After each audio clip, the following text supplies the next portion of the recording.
14 novembre 1918.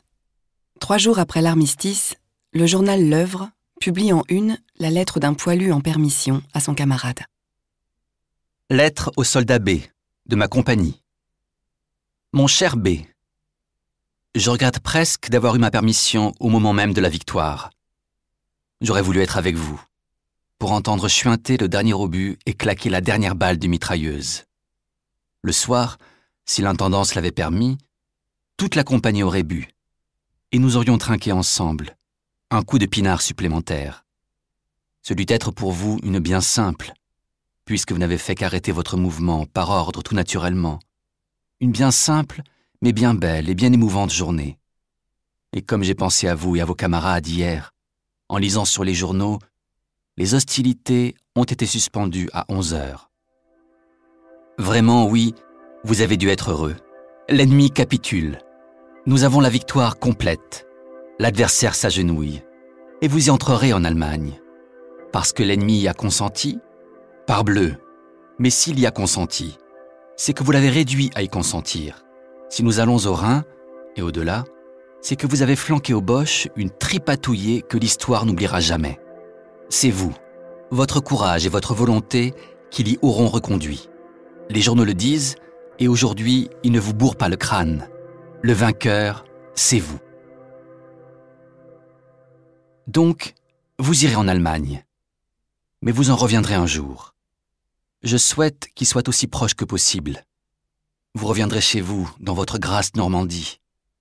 Votre camarade T reviendra dans son atelier parisien.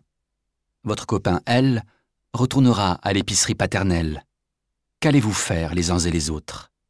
Reprendre exactement la même vie? Les mêmes habitudes? Les mêmes routines qu'avant la guerre? Les uns et les autres, vous aurez tort. Ce qu'il faut, c'est travailler double et travailler autrement. Combien d'entre nous qui étaient forts et jeunes il y a 4 ans, qui avaient en eux des puissances et des énergies toutes neuves, sont morts, sont estropiés. 3 ans de guerre que vous avez faits, mon cher B, suffisent à vous en donner une idée. Autant qu'il est en nous, il faut que la France n'en souffre pas. Il faut que nous travaillions pour eux, pour ceux qui sont morts, pour ceux qui sont diminués. Il faut donc que nous travaillions plus. Et surtout, il faut que nous travaillions avec d'autres méthodes. Il ne faut plus que vous labouriez votre terre avec des charrues préhistoriques et que vous la semiez à la main. C'est poétique, le geste auguste du semeur, mais ça ne va pas bien vite. Il faut que votre voisin le meunier songe à améliorer son outillage démodé. Il faut que T s'instruise par tous les moyens en son métier et d'apprenti devienne un ouvrier moderne. Il faut que L cesse de faire ce que faisait son père et son aïeul. Il faut qu'il n'achète plus 6 pruneaux 2 sous pour les revendre 3. Il faut qu'il cesse de faire du bricolage pour faire du commerce. Il faut que nous cessions tous de brocanter et de vivoter, pour besogner et pour créer. En un mot, vous ne savez pas ce que nous allons faire? La France est victorieuse, mais elle a besoin d'être remise sur pied. Eh bien, nous allons refaire la France, tout simplement.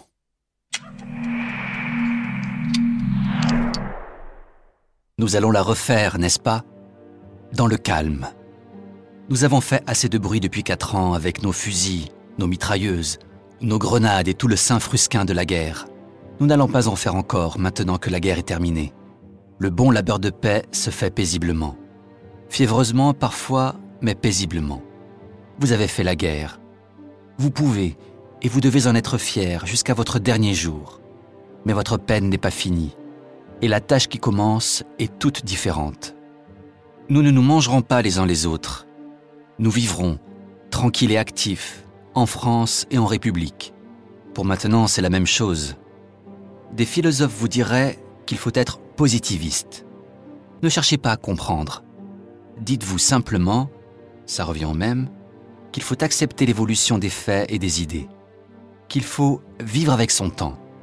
Le fait d'aujourd'hui, c'est la victoire commune de la France et de la République. Vous êtes un Français raisonnable et sans le savoir, positiviste. Vous êtes donc républicain. Ainsi, en République, et une République forte, productrice, énergique et rajeunie, nous allons vivre. Il y aura des difficultés. Nous saurons les supporter, puis les surmonter. Ce sera comme au mauvais jour de la compagnie, quand il n'y avait pas de pinard, de rabiot. Ça rouspétait d'abord. Je vous expliquais amicalement la raison du déficit. Vous compreniez fort bien. La rouspétance s'apaisait comme par enchantement. Et le lendemain, chacun y mettant de la bonne volonté, ça se tassait. Il y avait du pinard en suffisance. Demain, ce sera la même chose, en plus grand. Et s'il vous faut un programme, mon cher B, il est bien simple à mon avis, et se résume en bien peu de mots.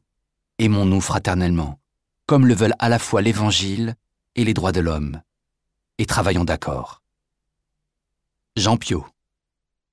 Rétro News, le site de presse de la BNF.